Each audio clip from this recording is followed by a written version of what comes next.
पिछले 20-21 सालों से अमेरिका अफगानिस्तान में है दोस्तों। 9/11 के बाद, 9/11 के बाद अमेरिका ने बॉम्बिंग कैंपेन शुरू करी, तालिबान भाग गया और पिछले एपिसोड में सारा इतिहास हम आपको बता ही चुके हैं, दोहराने की कोई जरूरत नहीं है। लेकिन पिछले 20-21 साल में कभी भी आपने यह नहीं देखा होगा कि चीन ने कोई रुचि दिखाई अफगानिस्तान के लिए। चाइना ने यहां तक कि अफगानिस्तान का नाम तक नहीं लिया। अब क्या हो गया कि साहब मुल्ला अब्दुल गनी बरादर, जो कि को फाउंडर है तालिबान के, वो मिल रहे हैं वांग यी के साथ। वांग यी है फॉरेन मिनिस्टर, विदेश मंत्री चीन के। लंबा चौड़ा दर्जन भर लोगों का तालिबान का डेलीगेशन चाइना इनवाइट करा जाता है और चाइना के फॉरेन मिनिस्टर से मिलता है। और चाइना तालिबान के बारे में कहता है कि the Taliban is a pivotal force, a pivotal military force in Afghanistan and a potent political force. यानी कि वो एक सैन्य शक्ति तो है ही, लेकिन वो एक राजनीतिक शक्ति भी है। इतना बड़ा बयान चीन देती नहीं है, लेकिन चीन ने बयान दे दिया। अब जरा इसको डीकंस्ट्रक्ट करते हैं और समझते हैं कि हो क्या रहा है वहां पे इस पूरे खित्ते में ना, अफगानिस्तान, तजाकिस्तान, पाकिस्तान। और फिर मैं आपको बताऊंगा कि चीन का ये सडन इंटरेस्ट, जो रुचि जागी है तालिबान में और अफगानिस्तान में, इसके पीछे कारण क्या है। कई लोग ये भी कहते हैं कि साहब मिनरल वेल्थ यानी खनिज पदार्थ बहुत ज्यादा हैं अफगानिस्तान में, इसलिए चीन बड़ी पैनी नजर बना के देखा है कि कुछ हमें फायदा हो जाए। वो भी ठीक है, लेकिन इसके कई और कारण हैं। चीन डरा भी हुआ है। और अब मैं आपको बताता हूं कि असली में गेम यहां पे क्या हो रहा है, खेला क्या हो रहा है। जैसे बांग्ला में कहते हैं ना, खेला क्या हो रहा है, मैं आपको बताता हूं खेला क्या हो रहा है दोस्तों। देखिए, अब्दुल गनी बरादर जाते हैं चीन और वहां पर वांग यी से मिलते हैं और वांग यी बड़े अच्छे बयान देते हैं तालिबान के लिए। अब एक और गुट है जो ब्रेकअवे फैक्शन है अफगान तालिबान का, जो कि पाकिस्तान में है, जिसका नाम है तहरीक-ए-तालिबान पाकिस्तान। तहरीक-ए-तालिबान पाकिस्तान अफगान तालिबान का ही हिस्सा था, लेकिन 2007 की सर्दियों में लगभग नवंबर-दिसंबर में बैतुल्ला महसूद नाम का एक दहशतगर्द था, एक टेररिस्ट था, जिसने तहरीक-ए-तालिबान पाकिस्तान बनाई। यह वही गिरोह है जिसने एपीएस पेशावर में 16 दिसंबर को वो 130 बच्चे मार दिए थे। आपने एहसानुल्लाह एहसान का नाम तो सुना ही होगा। एहसानुल्लाह एहसान का सीधा सीधा ताल्लुक तहरीक-ए-तालिबान पाकिस्तान के साथ था और शायद आज भी है। अब ये खेल क्या चल रहा है यहां पे? खेल ये चल रहा है दोस्तों कि पाकिस्तान ये कहता है कि तहरीक-ए-तालिबान पाकिस्तान भारतीय एजेंसी रॉ ने फंड करी है। पाकिस्तान ये कहता है कि साहब तहरीक-ए-तालिबान पाकिस्तान रॉ की कठपुतली है, भारत की कठपुतली है। भारत पैसे देता है, तहरीक-ए-तालिबान पाकिस्तान के अंदर जाके धमाके करता है। लाहौर में क्या, कराची में, इस्लामाबाद में, हर जगह लड़ाई झगड़ा करवाता है। खाना जंगी, सिविल वॉर, गृह युद्ध का माहौल एक खड़ा कर दिया पाकिस्तान के अंदर तहरीक-ए-तालिबान पाकिस्तान यानी टीटीपी ने। अब दोस्तों सच्चाई कुछ और है। बैतुल्ला महसूद का मैंने नाम आपको बताया, वो मरा कैसे, उसकी मौत कैसे हुई? बैतुल्ला महसूद की मौत हुई अमेरिकन ड्रोन स्ट्राइक में। अमेरिकन ड्रोन स्ट्राइक ने एक हेलफायर मिसाइल मारी और बैतुल्ला महसूद खत्म। बैतुल्ला महसूद के बाद हकीमुल्लाह महसूद आता है, तहरीक-ए-तालिबान पाकिस्तान का लीडर अमीर, उसको भी मार दिया जाता है। और उसके बाद मुल्ला फजलुल्लाह आता है, उसको भी अमेरिकन मार देते हैं ड्रोन स्ट्राइक पे। अब मैं ये पूछना चाहता हूं अपने पाकिस्तानी भाइयों बहनों से कि आप तो ये कहते हैं कि अमेरिका और भारत एक दूसरे के सगे हैं। अमेरिका भारत का इस्तेमाल कर रहा है चीन के खिलाफ, हो सकता है आप ठीक कह रहे हो, मैं मना नहीं कर रहा है बात। लेकिन अगर तहरीक-ए-तालिबान पाकिस्तान भारत का सगा है और भारत अमेरिका का सगा है, तो अपने दोस्त के सगे को, अपने दोस्त के दोस्त को अमेरिका क्यों मार रहा है? और तहरीक-ए-तालिबान पाकिस्तान ने यह पहला अफगानिस्तान और पश्तून बेस्ड टेररिस्ट ग्रुप है, आतंकवादी संगठन है, जिसने एक्चुअली अमेरिका को धमकी दी थी कि हम अमेरिका के शहरों पर अटैक करेंगे। तो मैं ये जानना चाहता हूं कि ऐसा कैसे हो सकता है? कहीं ना कहीं पाकिस्तान प्रोपेगेंडा कर रहा है कि तहरीक-ए-तालिबान पाकिस्तान भारत का एक अंग है, भारत से फंडेड है और पाकिस्तान के खिलाफ एक्शन कर रहा है। तहरीक-ए-तालिबान पाकिस्तान और फिर इस पूरे खित्ते में क्या चल रहा है समझने के लिए आपको यह जानना जरूरी है कि तहरीक-ए-तालिबान पाकिस्तान चाहता क्या है।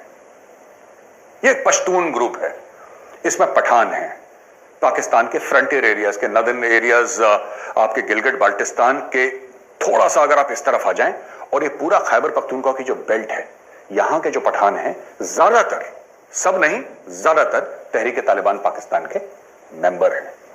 ये चाहते हैं कि शरिया नाफिज हो पाकिस्तान के फ्रंटियर एरियाज में। ये चाहते हैं कि पाकिस्तान का जो वो इलाका है खैबर पख्तूनख्वा वाला और पूरे ट्राइबल एरियाज मरगला हिल्स तक, ये एक आजाद रियासत बन जाए, पाकिस्तान से अलग हो जाए। क्योंकि ये कहते हैं कि सोवरेनिटी बिलोंग्स टू अल्लाह अलोन, यानी कि जो खुद मुख्तारी है वो सिर्फ अल्लाह की है। और अगर किसी भी देश का कोई कानून, कोई संविधान हो तो कुरान शरीफ हो। पाकिस्तान भी एक रेडिकल इस्लामिस्ट मुल्क है, लेकिन पाकिस्तान अभी तक उस एक्सट्रीम में नहीं गया जिस एक्सट्रीम में तहरीक तालिबान पाकिस्तान ले जाना चाहती है। और फिर ज़र्ब-ए-अज़्ब और बाकी और ऑपरेशंस पाकिस्तानी आर्मी ने लॉन्च करे नॉर्थ वजीरिस्तान में वगैरह वगैरह, ये पुराना इतिहास है दोस्तों। कहने की बात यह है कि जो भारत से पैसे ले रहा है पाकिस्तान के खिलाफ, यही तो कहते हैं ना पाकिस्तानी कि भारत से पैसे ले रहा है पाकिस्तान के खिलाफ, उसको अमेरिका क्यों मार रहा है? अगर तीनों आपस में सगे हैं, तीनों आपस में दोस्त हैं, तो एक दोस्त दूसरे को क्यों मार रहा है? यह सवाल बनता है। अब हम आ जाते हैं कि चीन को क्या चाहिए। दोस्तों यह बड़ा इंटरेस्टिंग है कि चीन क्यों अचानक जागा इतने सालों के बाद। जब तक अमेरिकन थे, जब तक अमेरिका की मिलिट्री ग्राउंड कंट्रोल कर रही थी अफगानिस्तान में, चाइना बिल्कुल सेफ था। चाइना ने बयानबाजी कुछ नहीं करी, चाइना एकदम सेफ था। अब हुआ यह कि अमेरिकन की फोर्सेस जमीन से हट गई, अब सिर्फ हवाई हमले कर रही है अमेरिका। ग्राउंड ऑपरेशंस अमेरिका ने लगभग बंद कर दिए। अगर कुछ सीआईए के ऑपरेटिव्स हों, कोई स्पेशल फोर्सेस हों खुफिया तौर पे, तो वो मुझे नहीं मालूम, लेकिन यह बात वाज़ेह है कि अमेरिका एयर स्ट्राइक्स कर रही है अपने लड़ाकू विमानों से, अपने ड्रोन से। अब इसके पीछे क्या स्टोरी है? इसके पीछे यह स्टोरी है कि साहब, अफगानिस्तान का चीन से बॉर्डर मिलता है। अफगानिस्तान का चीन से बॉर्डर मिलता है, यह स्टेटमेंट मैंने ऐसे ही दे दी आपको, लेकिन इसके पीछे गहराई बहुत है। मैं आपकी तवज्जो चाहूंगा। देखिए, एक कॉरिडोर है जिसको वखान कॉरिडोर बोलते हैं। यह वखान कॉरिडोर 250 से लेकर 350 किलोमीटर लंबी है और 25 से लेकर 65 किलोमीटर औसतन चौड़ी है। यह पूरी जो कॉरिडोर है ना दोस्तों, यह अफगानिस्तान को चाइना से मिलाती है। तो एक तरफ अफगानिस्तान, एक तरफ चीन, एक तरफ तजाकिस्तान और एक तरफ पाकिस्तान। अब आप समझ गए कि जियो स्ट्रेटेजिकली वखान कॉरिडोर कितनी इंपॉर्टेंट है। वखान कॉरिडोर के अगर एक तरफ, यानी कि उसके वेस्टर्न पश्चिमी छोर पे अगर अफगानिस्तान है, तो उसकी पूर्वी छोर पे चीन है। और चीन में कौन सा एरिया है? चीन में कौन सा एरिया जो वखान कॉरिडोर से मिलता जुलता है लगभग आसपास, थोड़े से फासले पे? वो है शिंजियांग प्रोविंस। दोस्तों वही एरिया जहां पे वीगर मुसलमान हैं और जो चीन से आजादी चाहते हैं, और 15 लाख वीगर मुसलमानों को चीन ने जेल में डाल रखा है। यह कहानी तो आपको पता ही है।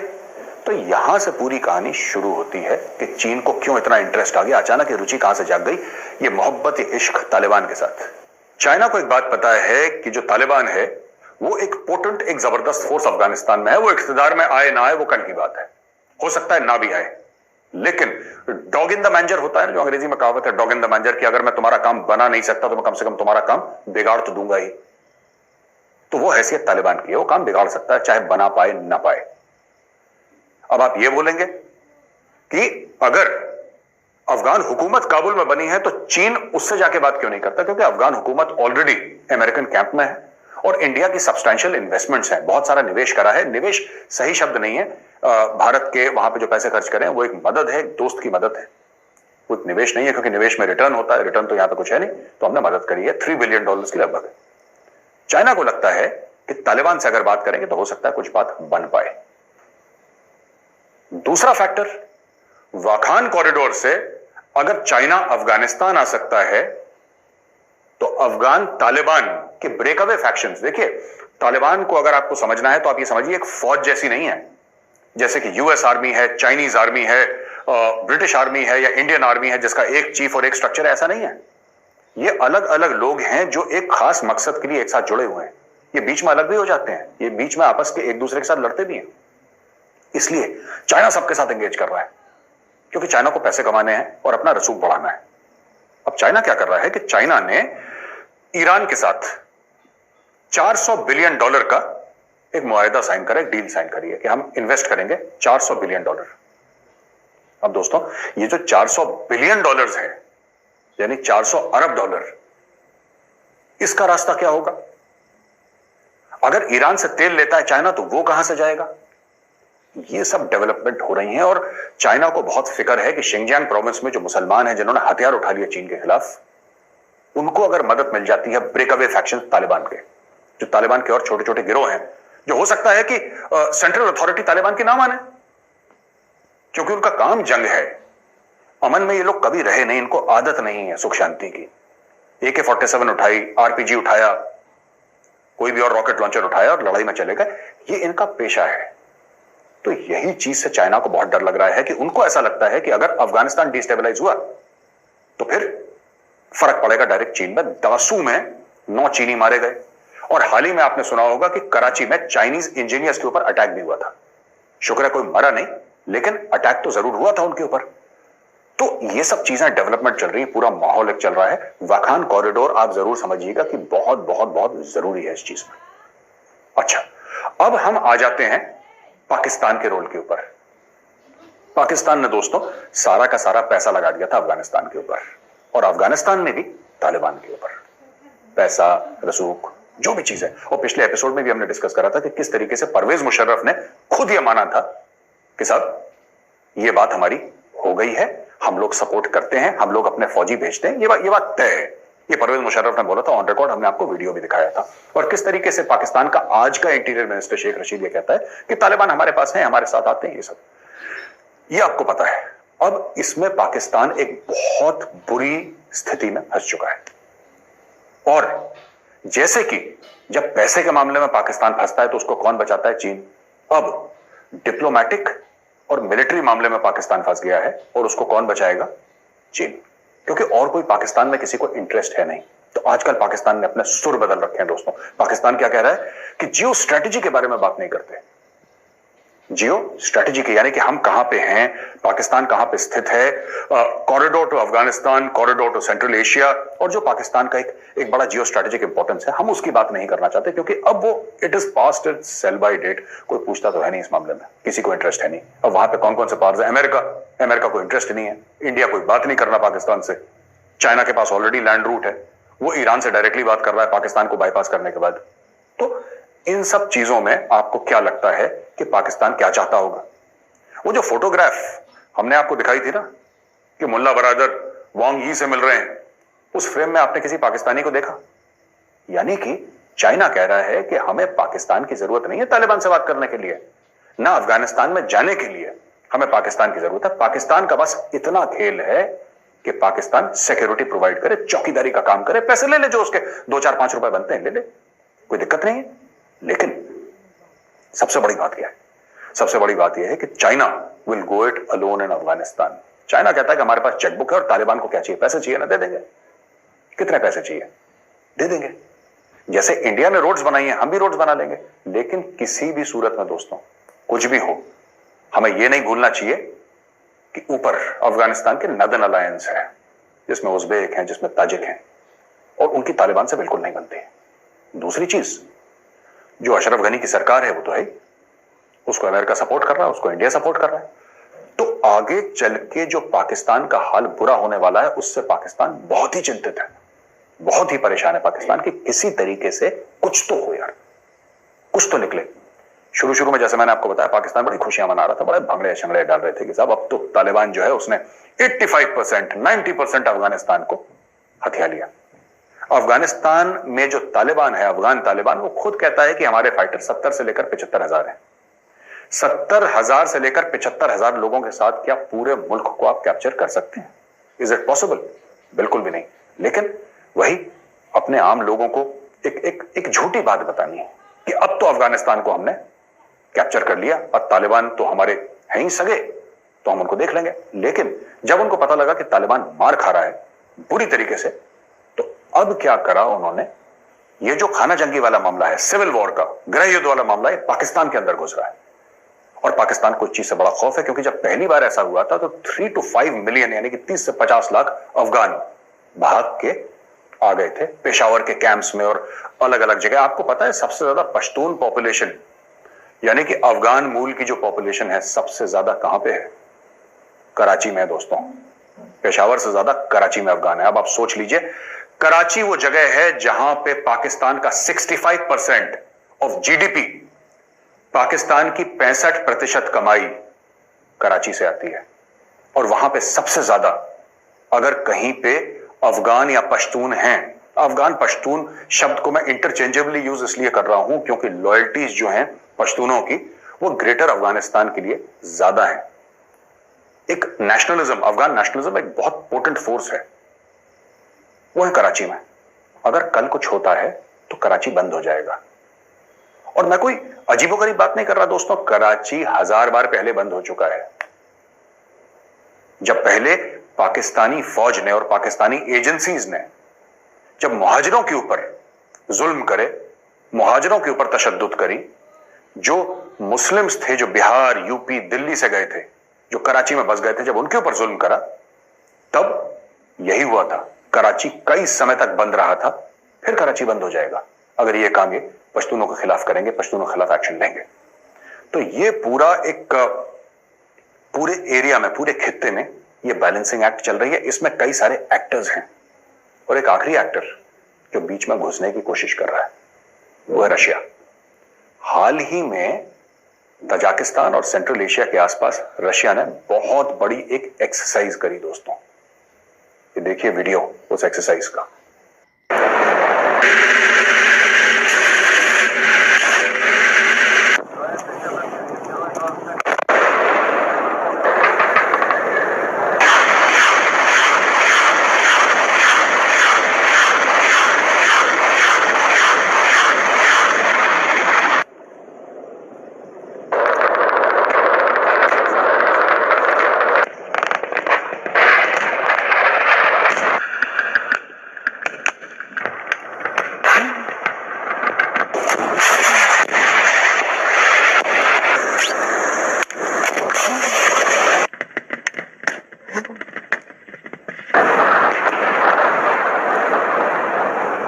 आपने देखा किस तरीके से मल्टीपल बैरल रॉकेट लॉन्चर और टैंक्स वगैरह रशिया ने वहां पर डाल दिए।